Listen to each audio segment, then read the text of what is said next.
Hello and good morning students. आज हम आप लोग को क्लास 8 में सेल का नेक्स्ट टॉपिक डिस्कस करेंगे। इससे पहले वाले वीडियो में आप लोग को बता दिए कि सेल के बारे में बता दिए और सेल का टाइप बता दिए कि दो टाइप में उसको डिवाइड किया गया। पहला यूनिसेलुलर और दूसरा क्या हो गया, मल्टी सेलुलर हो गया। ठीक है, अब और सेल को आगे फर्दर डिवाइड करते हैं तो फर्दर उसको टू टाइप्स में और डिवाइड करते हैं। ठीक है, on the basis of organisation, किस तरह से वो ऑर्गेनाइज्ड है सेल के अंदर। अभी नेक्स्ट वीडियो में आपको कि सेल का जो डिफरेंट पार्ट है सेल के अंदर, सेल ऑर्गेनेल्स हैं, उसको डिस्कस करेंगे। तो ठीक है, तो उसके कंपोजिशन मतलब वो किस तरह से सेल के अंदर ऑर्गेनाइज्ड है, उसके बेस पे सेल को फिर से टू पार्ट्स में डिवाइड किया गया। ठीक है, पहला है आपका प्रोकैरियोटिक सेल और दूसरा है यूकैरियोटिक सेल। ठीक है, देखते हैं दोनों को एक एक करके। प्रोकैरियोटिक सेल किसको बोलते हैं? प्रो मतलब हो गया पुराना, पुराना मतलब क्या हो गया, बिफोर, जो अभी का नहीं है, नया नहीं है, पुराना सेल। ठीक है, और कैरियन मतलब हो गया आपका न्यूक्लियस, यानी कि वैसा सेल जो क्या हो, पुराना सेल हो और जिसका न्यूक्लियस क्या हो, पुराना हो। पुराना कहने से क्या मतलब कि इससे पहले वाले जो हम पीडीएफ भेजे थे उसमें एक था जनरल स्ट्रक्चर ऑफ सेल, उसको देखिए। उसमें क्या बताएं कि एक सेल है, सेल के अंदर क्या होता है, एक न्यूक्लियस होता है जिसको क्या बोला जाता है, ब्रेन ऑफ द सेल बोला जाता है। ठीक है, न्यूक्लियस में भी देखिएगा तो न्यूक्लियस के बाहर से भी एक कवरिंग है जिसको क्या बोलते हैं, न्यूक्लियर मेम्ब्रेन बोलते हैं। ठीक है, तो न्यूक्लियर मेम्ब्रेन क्या करता है, तो न्यूक्लियस के अंदर जो भी मटेरियल्स होते हैं उसको बाउंड करके रखता है। और न्यूक्लियस के अंदर क्या होते हैं, तो न्यूक्लियोप्लाज्म होते हैं। न्यूक्लियोप्लाज्म के में क्या होते हैं, तो क्रोमोसोम होते हैं। ठीक है, इस सब को नेक्स्ट वीडियो में हम डिस्कस करेंगे, क्योंकि हम डिस्कस ही करेंगे कि सेल के अंदर जो भी ऑर्गेनेल्स होते हैं उसके एक एक पार्ट को, तो उसमें आपको क्रोमोसोम डिस्कस कर लेंगे। ठीक है, अभी इसको ओवरव्यू दे देते हैं, एक बार समझ लीजिए क्रोमोसोम क्या होता है।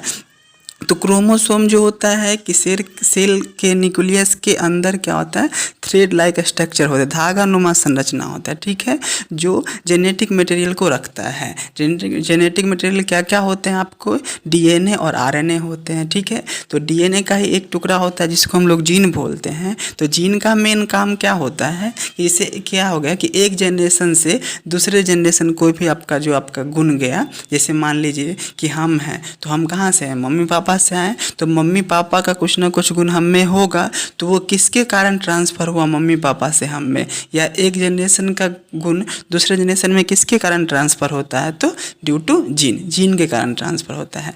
आज जीन किसका पार्ट है, तो डीएनए का पार्ट है। और डीएनए से मिलके कौन बना होता है, डीएनए और आरएनए से मिलके तो आपका क्रोमोसोम। तो ऐसे ही बोल सकते हैं कि क्रोमोसोम जो होता है वो जेनेटिक मटेरियल को रखता है, जो एक जनरेशन से दूसरे जनरेशन तक क्या करता है, इनहेरिटेट करता है। मतलब एक कोई गुण ले लिए, उसको एक जनरेशन से दूसरे जनरेशन में ट्रांसफ़र करता है। ठीक है, तो ये आपका किसका काम होता है, क्रोमोसोम। फिर से समझते हैं क्रोमोसोम क्या होता है। क्रोमोसोम थ्रेड लाइक स्ट्रक्चर होता है जो कहाँ होता है, न्यूक्लियस के अंदर होता है। क्रोमोसोम का काम क्या होता है, तो एक जनरेशन का जो आपका गुण होता है वो दूसरे जनरेशन में क्या करना, ट्रांसफ़र करना या इनहेरिटेट करना। इनहेरिटेट मतलब एक गुण को एक जनरेशन से दूसरे जनरेशन में क्या करना, ट्रांसफ़र करना। ठीक है, तो ये समझ गए क्रोमोसोम। तो क्या होता है प्रोकैरियोटिक सेल में कि न्यूक्लियर मेम्ब्रेन ही नहीं होता है। न्यूक्लियर मेम्ब्रेन नहीं होगा तो उसके अंदर जो जेनेटिक मटेरियल है क्रोमोसोम, वो क्या होंगे कि मतलब बिना न्यूक्लियर मेम्ब्रेन के होंगे, यानी कि साइटोप्लाज्म में क्या कहते हैं, तैरते रहेंगे, मतलब बिखरे हुए रहेंगे। ठीक है,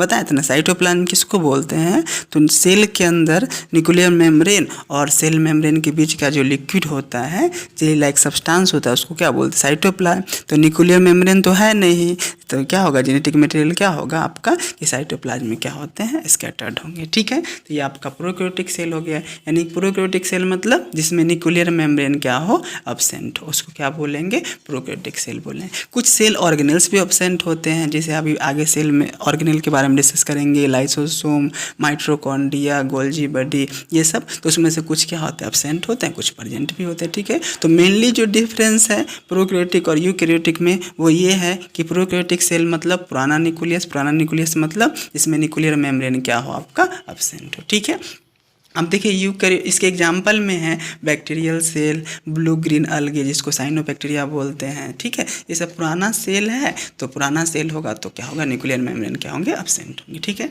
अब दूसरा जो है वो आपका है यूकैरियोटिक सेल। यूकैरियोटिक मतलब क्या होगा, यू मतलब ट्रू, कैरियन मतलब न्यूक्लियस। इसमें क्या हो, ट्रू न्यूक्लियस हो, मतलब नया न्यूक्लियस हो, ठीक है। नया न्यूक्लियस करने का मतलब कि आपको उसमें क्या होगा, न्यूक्लियर मेम्ब्रेन होगा, ठीक है। जैसे देखिए एक एग्जाम्पल से समझते हैं कि पहले के लोग का क्या था, नीड कम था, तो नीड कम था तो बहुत सिंपल लाइफ जीते थे, ठीक है। जैसे जैसे मॉडर्न का एज आते गया तो सबका नीड बढ़ते गया, तो नीड बढ़ा तो टेक्नोलॉजी क्या हो गया, ज़्यादा साउंड हो गया, मतलब टेक्नोलॉजी क्या हो गया, ज़्यादा हम लोग यूज करने लगे। सेम वही है यहाँ पे कि पहले के सेल थे उसका फंक्शंस कम था तो उसका क्या स्ट्रक्चर ज़्यादा कम्प्लेक्स नहीं था। अब नया सेल है उसका फंक्शंस ज़्यादा है, उसके अंदर सेल ऑर्गेनेल्स आ गए तो उसका फंक्शन ज़्यादा है तो ज़्यादा क्या हो गया, कम्प्लेक्स हो गया। इसलिए नया वाला जो है जो ज़्यादा कम्प्लेक्स है उसको क्या बोलेंगे, यूकैरियोटिक सेल बोलेंगे, ठीक है। यानी कि वैसा सेल जिसमें क्या हो, न्यूक्लियर मेम्ब्रेन क्या हो, प्रेजेंट हो, उसको क्या बोलेंगे, यूकैरियोटिक सेल बोलेंगे, ठीक है। जैसे फंजाई हो गया उसका जो सेल होगा उसको क्या होगा, यूकैरियोटिक सेल होगा। प्लांट हो गया या एनिमल हो गया, ठीक है, उसका जो सेल होगा वो क्या होगा, यूकैरियोटिक सेल होगा। क्यों होगा यूकैरियोटिक सेल, क्योंकि उसमें जो भी न्यूक्लियस होगा उसके ऊपर जो न्यूक्लियर मेम्ब्रेन होगा वो क्या होंगे, प्रेजेंट होंगे, ठीक है। यहाँ तक तो समझ गए होंगे क्या प्रोकैरियोटिक और यूकैरियोटिक में, प्रोकैरियोटिक और यूकैरियोटिक में डिफरेंस भी समझ गए होंगे, ठीक है। आप देखिए यहाँ पे नोट में लिख दिए हैं कि प्रोकैरियोटिक सेल जो होगा वो generally small in size, bacteria जो है ना बहुत छोटा होता है साइज का, ठीक है।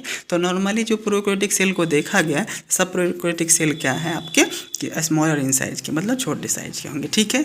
और यूकैरियोटिक सेल जो होंगे लार्जर इन साइज के होंगे, ठीक है। तो आई होप आप लोग समझ गए होंगे प्रोकैरियोटिक और यूकैरियोटिक सेल क्या है, दोनों के बीच में डिफरेंस भी समझ गए होंगे, ठीक है।